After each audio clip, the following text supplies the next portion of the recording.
नमस्कार। सबसे बड़ा चुनाव देख रहे हैं आप, आपके साथ मैं खुशबू पांडे। रुख करेंगे खबरों की ओर। देहरादून के सलावाल चुनाव कार्यालय में बीजेपी कार्यकर्ताओं के जरिए धन्यवाद कार्यक्रम का आयोजन किया गया, जिसमें बतौर मुख्य अतिथि कैबिनेट मंत्री गणेश जोशी ने शिरकत की है। इस दौरान उन्होंने कहा है कि पार्टी कार्यकर्ता ही उनकी ताकत है। साथ ही कैबिनेट मंत्री ने कहा कि बीजेपी विश्व की नंबर 1 पार्टी है। साथ ही उन्होंने कहा कि आज देश का नेतृत्व ऐसा शख्स कर रहा है जिसने देश के मान और सम्मान विश्व में बढ़ाने का काम किया है। देखिए, भारतीय जनता पार्टी एक कार्यकर्ता आधारित पार्टी है। भारतीय जनता पार्टी विश्व की नंबर 1 पार्टी है। भारतीय जनता पार्टी की ये विशेषता है कि आज चाय बेचने वाला देश का प्रधानमंत्री बन सकता है। एक मेरे जैसा फौज का सिपाही 4 बार विधायक बन सकता है, काबीना मंत्री बन सकता है।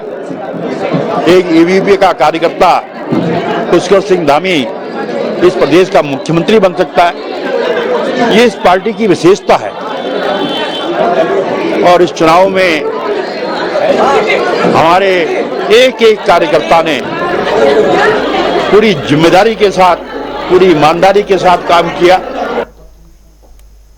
बीजेपी प्रदेश अध्यक्ष ने प्रदेश में चुनाव संपन्न होने के बाद मतदाताओं का आभार प्रकट किया। इस दौरान उन्होंने पिछले साल के मुकाबले इस बार मतदान कम होने पर कांग्रेस को जिम्मेदार भी ठहराया। वहीं अब इस बार कांग्रेस प्रवक्ता शिवपाल सिंह बिष्ट ने पलटवार करते हुए कहा कि उन्होंने मतदान के बाद बीजेपी कहीं न कहीं असफल होती दिख रही है, जिसके चलते इस तरह के बयान भी सामने आ रहे हैं।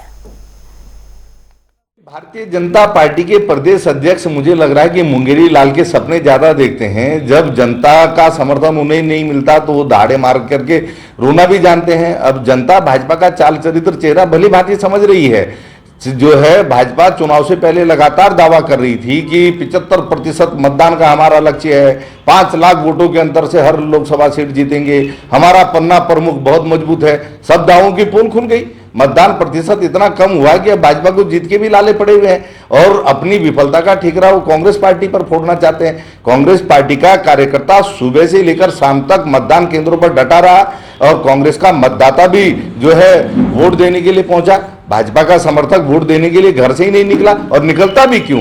क्योंकि 10 सालों से लगातार वो झूठ और जुमले और मन की बात सुन रहा है। उसके मन की बात तो कोई सुनने के लिए तैयार ही नहीं था। उनके बच्चों को रोजगार नहीं मिला, बेटियों को सुरक्षा नहीं मिली, जो है उत्तराखंड से पलायन नहीं रुका। जनता का आक्रोश है कम मतदान के रूप में और भाजपा उस सच को भी स्वीकार नहीं करना चाहती। 4 जून को जब मतदान के रिजल्ट आएंगे उसके बाद जो है इनको सच्चाई को स्वीकार करना ही पड़ेगा।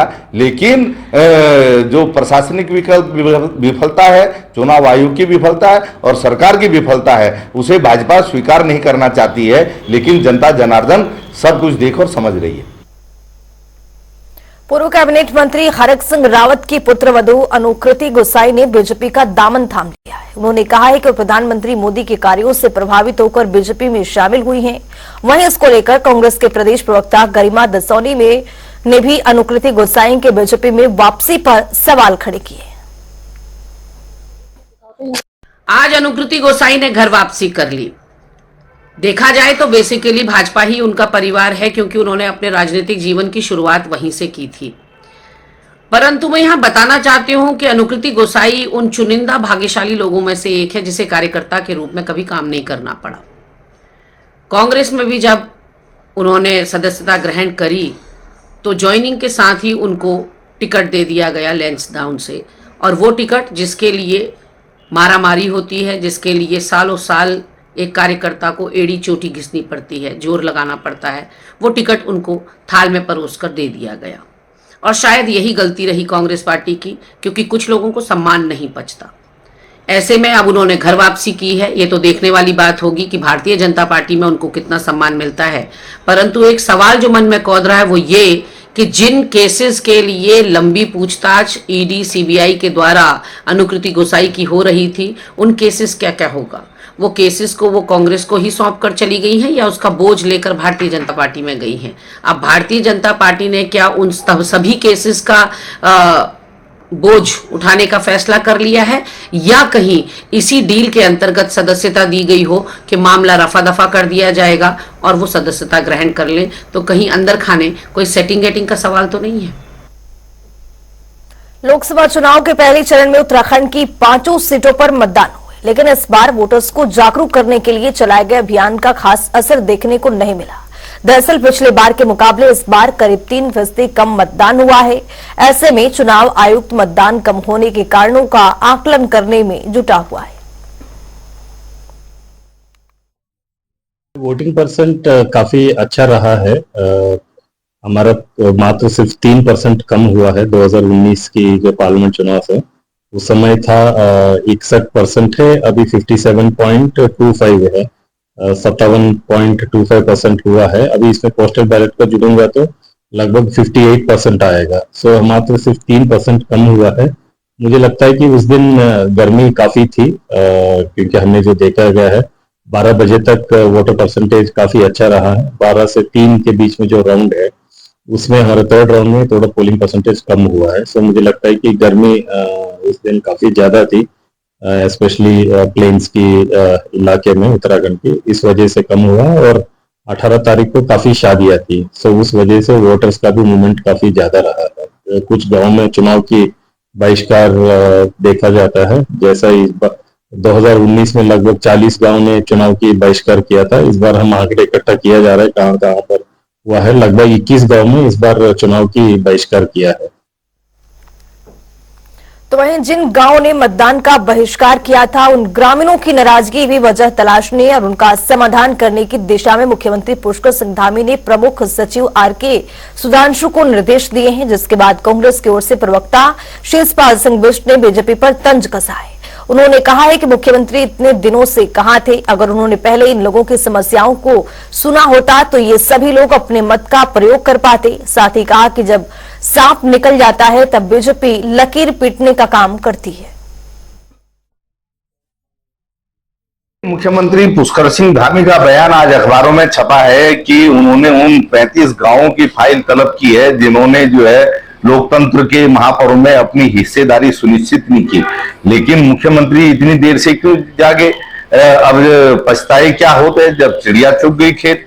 आप समय रहते अगर जाग जाते और आप इन 35 गांवों के लोगों की समस्याओं को सुन लेते, उनको बुला करके उसका समाधान निकालते, तो निश्चित तौर पर वो लोकतंत्र के महापर्व में अपनी भागीदारी सुनिश्चित कराते और ये लोकतंत्र के लिए भी अच्छा रहता। लेकिन अब इन 35 गांव के लोगों ने, जिसमें 13,000 से ज्यादा मतदाता रहते हैं, उन्होंने लोकतंत्र का जो है बहिष्कार किया और प्रशासन के और सरकार के कान पे जूं नहीं रहेगी, क्योंकि भाजपा की ही नीति है। जब सांप निकल जाता है तब पीछे से ये लकीर पीटने का काम करते हैं। अब उससे क्या फायदा है? क्योंकि समय रहते आपको जागना चाहिए। 7 साल से आपकी प्रचंड बहुमत की सरकार है और आपकी उदासीनता जो है चुनाव बहिष्कार के रूप में लोगों ने जो है सामने रखी है, तो निश्चित तौर पर यह स्थानीय प्रशासन और सरकार का दोनों का फेल्यूर है। तो 22 अप्रैल को हर साल पृथ्वी दिवस यानी अर्थ डे मनाया जाता है, जिसका कारण मकसद पर्यावरण के महत्व और उसके प्रति लोगों को जागरूक करना है। वहीं इस मौके पर मुख्यमंत्री पुष्कर सिंह धामी ने समस्त प्रदेशवासियों को विश्व पृथ्वी दिवस की हार्दिक शुभकामनाएं दी है। उन्होंने अपने सोशल मीडिया अकाउंट में पोस्ट कर लिखा है कि समस्त प्रदेशवासियों को विश्व पृथ्वी दिवस की हार्दिक शुभकामनाएं। सभी पेड़ पौधे, जीव जंतु और प्राकृतिक जल स्रोत इस धारा का श्रृंगार है। सुनियोजित तरीके से विकास को धरातल पर उतारकर ही इन सभी का संरक्षण किया जा सकता है। तो आइए हम सभी इस दिवस पर हरित धरा के संरक्षण में अपनी भागीदारी सुनिश्चित करने का संकल्प लें।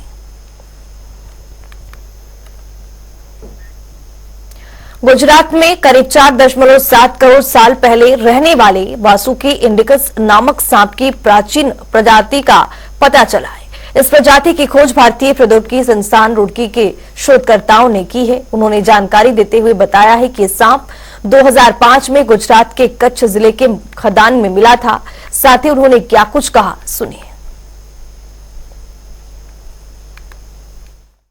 ये सांप 2005 में गुजरात के कच्छ जिले में पानंद्रो नामक एक जगह है, वहाँ पर एक कोयले की खदान थी, वहाँ से हम लोगों ने निकाला था 2005 में। लेकिन इस बीच में मैं और कई सारे प्रोजेक्ट्स में व्यस्त रहा, तो इसका अध्ययन नहीं हो पाया।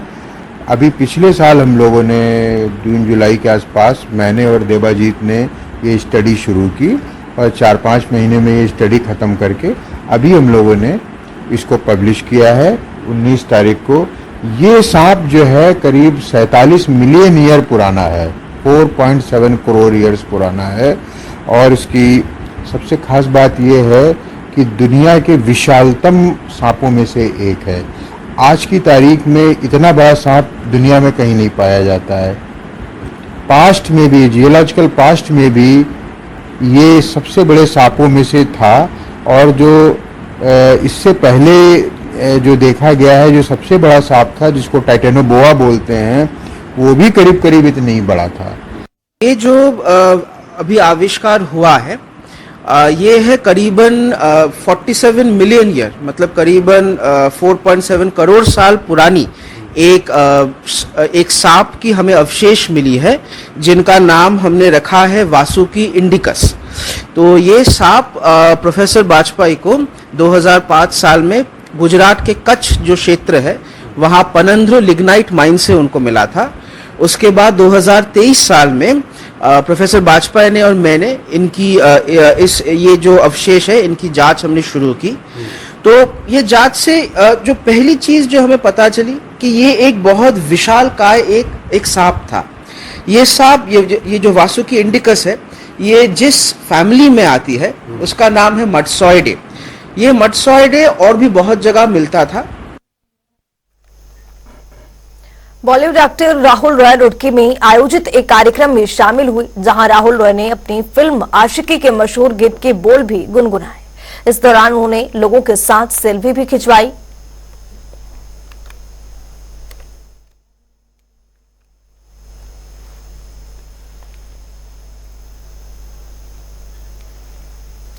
हल्द्वानी में गर्मी शुरू होते ही पानी की किल्लत लगातार बढ़ती जा रही है। ऐसे में जिलाधिकारी वंदना सिंह ने जल संस्थान के अधिकारियों को सख्त निर्देश दिए। उन्होंने कहा कि पानी की किल्लत को दूर करने के लिए जल संस्थान, जल निगम और विद्युत विभाग आपसी समन्वय के साथ काम करे। वहीं जिलाधिकारी वंदना सिंह ने बताया है कि जिन इलाकों में पेयजल के पंप सेट खराब है, वहां टैंकर के जरिए लोगों को पानी पहुंचाने के निर्देश भी दिए गए।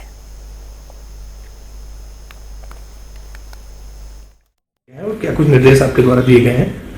जो जल संस्थान, जल निगम के संबंधित डिविजन्स हैं, पेयजल की जो किल्लत हो रही है अलग अलग क्षेत्रों में, उन सभी को जो पर्याप्त मात्रा में टैंकर्स वगैरह लगाए जाने के निर्देश दिए हैं। इसके अलावा जहां विभिन्न पंप हाउसेस के खराब होने की वजह से दिक्कतें आती हैं पेयजल की पंपिंग में, उसमें स्पेयर मोटर, स्पेयर पंप इत्यादि की व्यवस्था करने के लिए भी निर्देशित किया है। विभाग को कई बार इलेक्ट्रिसिटी की जो सप्लाई है उसके अप एंड डाउन होने की वजह से भी पंपिंग में समस्या आती है, तो विद्युत विभाग के अधिकारियों को भी आज की मीटिंग में हमने निर्देशित किया है कि जल संस्थान और जल निगम के जहां जहां पंप हाउस है वहां समन्वय बनाते हुए अपने ट्रांसफार्मर में पर्याप्त व्यवस्था सुनिश्चित करवाएंगे। बागेश्वर के जिला अस्पताल में डॉक्टर और प्रभारी सीएमओ के बीच संग्राम जारी है। डॉक्टर ने डीएमओ से मामले की पूरी जांच, सीएमओ को अपने पद से हटाए जाने की मांग की थी, जिस पर कोई कार्रवाई नहीं होने के चलते डॉक्टर ने विरोध में ओपीडी के मरीजों को देखने से मना कर दिया।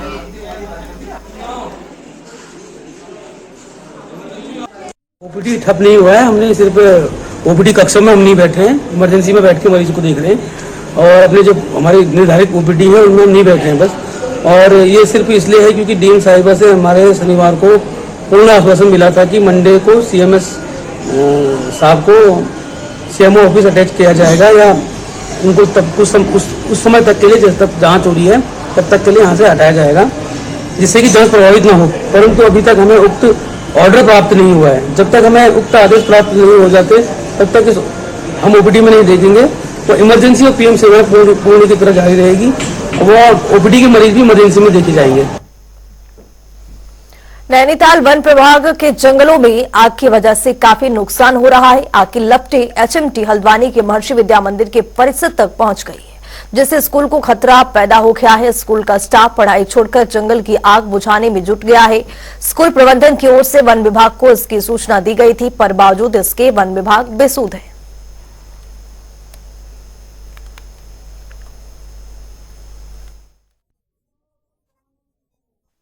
आग एक्चुअली अभी सभी जगह यहाँ पर जो है कई जगहों पर मैं देख रहा हूँ कि आग जो है फैल चुकी है, हमारे कैंपस के अंदर तक आग पहुँच चुकी है। हमने जो है अपने संसाधनों से अपने कर्मचारियों को लगा के इस आग को कंट्रोल करने की कोशिश कर रहे हैं, लेकिन हम फॉरेस्ट डिपार्टमेंट से भी संपर्क कर रहे हैं कि वो जो है इसको बुझाए। तो अभी हमसे हमारी बात बन नहीं पा रही है, जैसे वो हमारे पास आते हैं तो हम कोशिश करते हैं इस आग को बुझाने की। तो फॉरेस्ट की तरफ से अभी आपसे कोई रिस्पांस मिला है आपको? सर हमने फॉरेस्ट डिपार्टमेंट से संपर्क करने की कोशिश करी, लेकिन अभी तक हमारा उनसे संपर्क हो नहीं पा रहा है। खतरा सर, खतरा क्या है? लेकिन खतरा सर देखिए आग फैलते जा रही है तो ये आसपास हमारे बच्चों के लिए भी खतरा है, और ये अगर इसी तरीके से फैलते रही तो पूरे इलाके को कवर कर लेगी। चारों तरफ से आग लगी हुई है इस वक्त। एक तो गर्मी का इतना बड़ा कारण बना हुआ है, और सबसे बड़ी है कि लोग जहाँ मतलब ये सब मेन ये है कि लोग कहीं आग खुद नहीं लगती है, कोई ना कोई लगा के चले जाता है। अभी हमारे पीछे जो आग लगी हुई है किसी ने नदी के किनारे से लगाई हुई है, जो चारों तरफ से इतनी बुरी तरह फैल चुकी है कि अब इसमें अगर हम जंगलात वाले भी जो इनके लेबर आती है इनको बुझाने के लिए, वो लोग बुझा नहीं पाते हैं। इतनी भयानक आग को कोई बुझा नहीं पाता, और न ही इनके पास कोई इस टाइप के यहाँ पे संसाधन है कि इस आग को हम किसी अलग तरीके से बुझा पाए। आग से तो बहुत नुकसान है साहब, ये तो पशु पक्षी और जानवर छोटे छोटे यहाँ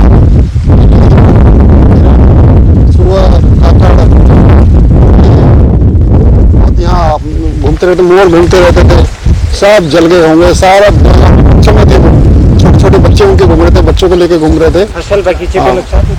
फसल बगीचे के यहाँ तो किनारे में बगीचे हैं, और बगीचे में पहुंच गए तो बगीचे को बहुत बड़ा नुकसान होने वाला है।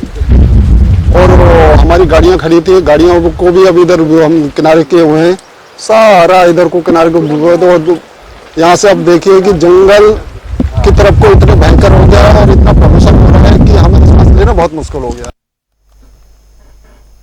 मौसम विभाग ने एक बार पूरे प्रदेश के लिए पूर्वानुमान जारी किया है। मौसम विभाग के मुताबिक आने वाले कुछ दिनों तक प्रदेश के अधिकांश हिस्सों में बारिश देखने को मिल सकती है। वहीं मैदानी इलाकों में कहीं कहीं बारिश होने के साथ मौसम के सामान्य रहने की संभावना है।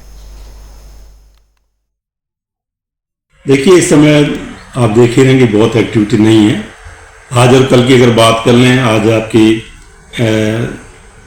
22 तारीख है और कल 23 है, तो एक पश्चिमी विक्षोभ है, फीबल है, तो उसका जो थोड़ा बहुत असर है अंदर के हमारे डिस्ट्रिक्ट से उत्तराखंड के उत्तरकाशी, चमोली, पिथौरागढ़, रुद्रप्रयाग, बागेश्वर है, तो इनमें हल्की एक्टिविटी जो है आज और कल अगर मैं कहूँ तो आइसोलेटेड टाइप जो है वो मिलेगी, तो बहुत ज़्यादा नहीं है कुछ। और छुटपुट आप कह सकते हैं जो देहरादून के हिल्स है या टेहरी की जो हिल्स है उनमें थोड़े बहुत जो है activity isolated type very light वो रह सकती है आज और कल में। फिर उसके बाद देखेंगे 24, 25, 26 अगर मैं बात करूं तो ऑलमोस्ट ड्राई रहने वाला है। हाई रीचेज में छुटपुट हो तो उससे कोई असर पड़ने वाला नहीं है। और दूसरी चीज़ देखेंगे अगर तापमान की भी बात करें तो तापमान हमारे एकदम सामान्य पे इस समय चल रहे हैं, चाहे वो मैदानी क्षेत्र है या आप हिल्स की बात करें। और अभी अगले जो है कहूँगा कि जो 48 घंटे आज और कल अगर बात करें तो इसमें भी तापमान नहीं बढ़ेगा, 24 तक भी इसमें बढ़ोतरी नहीं दिख रही है, करीब ऐसे ही रहेंगे, आधा 1 डिग्री ऊपर नीचे जो इस समय बने हुए वही रहने वाले 2 से 3 दिन में। लेकिन उसके बाद 25 से लेकर 27 में देखेंगे तो उसमें जो है 2-3 डिग्री तक की बढ़ोतरी होगी। तो आप ये कह सकते हैं जो मैदानी क्षेत्रों में है 25 से लेकर अगर 27 तारीख के आसपास की अगर मैं बात करूं तो इसमें टेम्परेचर 36 से लेकर 38 तक जो है 38 तक जो है मैदानी क्षेत्रों में। पिथौरागढ़ में भीषण सड़क हादसा हो गया है। बता दें यहां बारात से लौट रही कार का खौफनाक एक्सीडेंट हो गया है जिसमें 4 लोगों की दर्दनाक मौत हो गई है तो वहीं अन्य 4 लोग गंभीर रूप से घायल हैं। बता दें कि तेज रफ्तार कार गहरी खाई में गिरने की वजह से यह हादसा पेश आया है। सूचना मिलने पर पुलिस और एसडीआरएफ की टीम मौके पर पहुंची जहां उन्होंने घायलों का रेस्क्यू कर उन्हें इलाज के लिए अस्पताल में भर्ती करा दिया है। साथ ही पुलिस ने शव का पंचनामा बनाकर शव पोस्टमार्टम के लिए भेज दिए। अब रुक करेंगे 2 मिनट में 10 बड़ी खबरों का। बीजेपी के धन्यवाद कार्यक्रम में मंत्री गणेश जोशी ने की है शिरकत। बीजेपी को बताया विश्व की नंबर 1 पार्टी, बोले पीएम के नेतृत्व में बढ़ रहा देश का सम्मान। पूर्व कैबिनेट मंत्री हरक सिंह रावत की बहू अनुकृति गुस्साएं बीजेपी में शामिल। कांग्रेस प्रवक्ता गरिमा दसोनी ने उठाया सवाल, बोले किस डील के तहत बीजेपी में हुई वापसी। कांग्रेस प्रवक्ता शिवपाल सिंह बिष्ट का बयान, बोले प्रदेश में कम मतदान होना दिखा रहा बीजेपी की हार, 405 सीटों पर का सपना रहा अधूरा। हल्द्वानी में गर्मियों के साथ बढ़ रही है पानी की किल्लत, तो डीएमओ के सभी पेयजल विभाग के अधिकारियों को जारी किए निर्देश, कहा हर घर पहुंचाए पीने का पानी।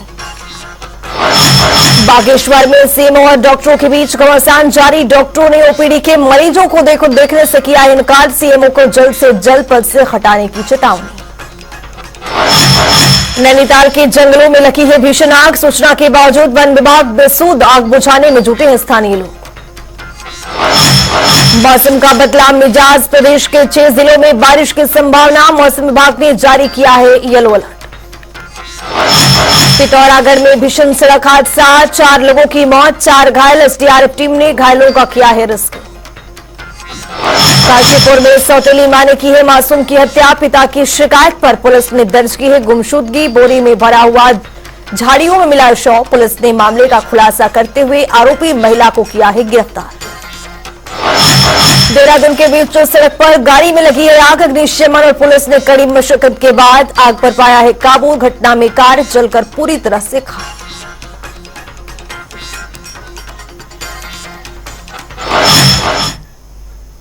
इस बुलेटिन में मेरे साथ इतना ही। देश और दुनिया की तमाम खबरों के लिए बने रहिए जनता टीवी के साथ।